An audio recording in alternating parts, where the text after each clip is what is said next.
चलिए अब देखते हैं लेंथ कॉन्ट्रैक्शन क्या है। लाइट यानी रोशनी के बारे में तो आप जानते ही हैं।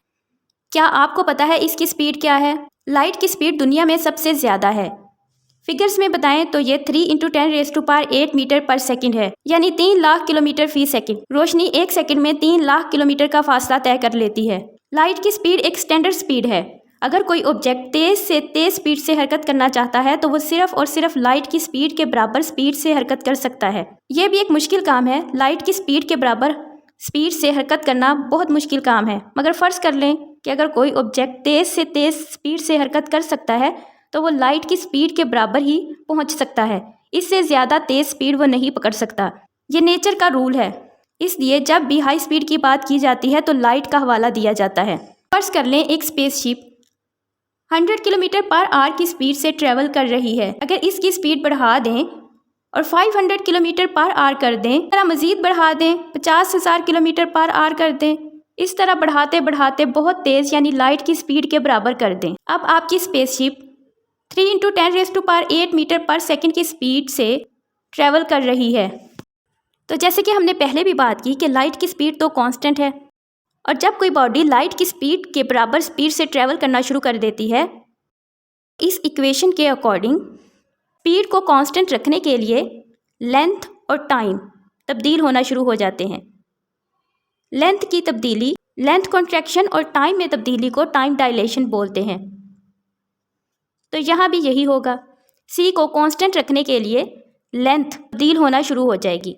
जैसे जैसे किसी बॉडी की स्पीड बढ़ती है तो इस बॉडी का मास सिकुड़ना शुरू हो जाता है, और जब आपकी स्पेसशिप की स्पीड लाइट के बराबर हो जाए तो इसका मास सिकुड़ जाएगा और इसका साइज पहले की निस्बत कम हो जाएगा। आप इस स्पेसशिप को ज़मीन से देखें तो आपको नज़र आएगा कि इस स्पेसशिप का साइज कॉन्ट्रैक्ट कर गया है, यानी कम हो गया है, क्योंकि S = VT। सी स्पीड की लाइट होती है तो ये इक्वेशन कुछ यूँ बन जाएगी। सी को अलग कर लें तो ये इक्वेशन कुछ यूँ बन जाएगी। एस चूँकि टोटल लेंथ है, एस को एल से रिप्लेस कर दें तो ये इक्वेशन कुछ यूँ बन गई। स्पेसशिप की स्पीड लाइट की स्पीड के बराबर है और लाइट की स्पीड कांस्टेंट है, तो लाइट की स्पीड को कांस्टेंट रखने के लिए बॉडी की लेंथ कम होना शुरू हो गई। इसे लेंथ कॉन्ट्रैक्शन कहते हैं। इस स्पेसशिप को गौर से देखें। जब इस स्पेसशिप ने ट्रैवल करना स्टार्ट किया तो इसका साइज़ बहुत बड़ा है, यानी कि लार्ज साइज़ है।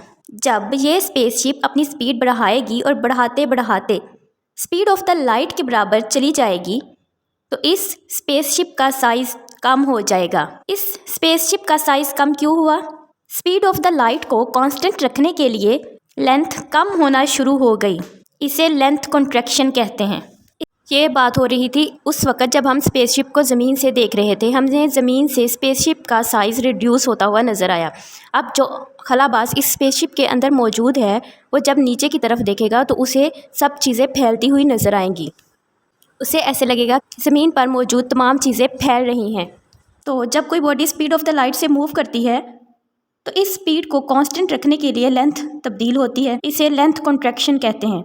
तो जब भी कोई body speed of the light से मूव करेगी तो इसकी लेंथ में जो कमी आएगी वो इस बॉडी की मोशन की डायरेक्शन में होगी, यानी जिस तरफ बॉडी मूव कर रही होगी लेंथ में जो कमी आएगी वो उसी डायरेक्शन में होगी जिस तरफ बॉडी मूव कर रही होगी, यानी जिस तरफ बॉडी मूव कर रही होगी लेंथ भी उसी डायरेक्शन में कम होगी। स्पेशल थ्योरी ऑफ रिलेटिविटी में लेंथ कॉन्ट्रैक्शन को इस फार्मूले से जाहिर किया जाता है। अगर किसी बॉडी की स्पीड ऑफ द लाइट के बराबर हो जाए तो ये इक्वेशन कुछ यूँ बन जाएगी। v चूँकि c के इक्वल हो गई है तो v की जगह हम c को पुट कर देंगे।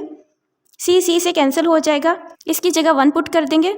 1 - 1 0 हो गया तो लेंथ 0 हो जाएगी। इसका मतलब है जब भी कोई object speed of the light से मूव करेगा तो इसकी लेंथ 0 हो जाएगी, जो कि इम्पॉसिबल है। इसीलिए आज तक कोई भी object speed of the light को अप्रोच नहीं कर सका, क्योंकि लेंथ कैसे 0 हो सकती है? लेंथ 0 नहीं हो सकती। जैसा कि हमने इस स्पेसशिप की एग्जांपल ली थी, ये स्पेसशिप जिस डायरेक्शन में मूव कर रही है इसी डायरेक्शन में इसकी लेंथ भी कम होगी। ये स्पेसशिप इस डायरेक्शन में जा रही है तो इसकी लेंथ भी इसी डायरेक्शन में कम होगी। इस तरह इस रॉड की एग्जांपल लीजिए।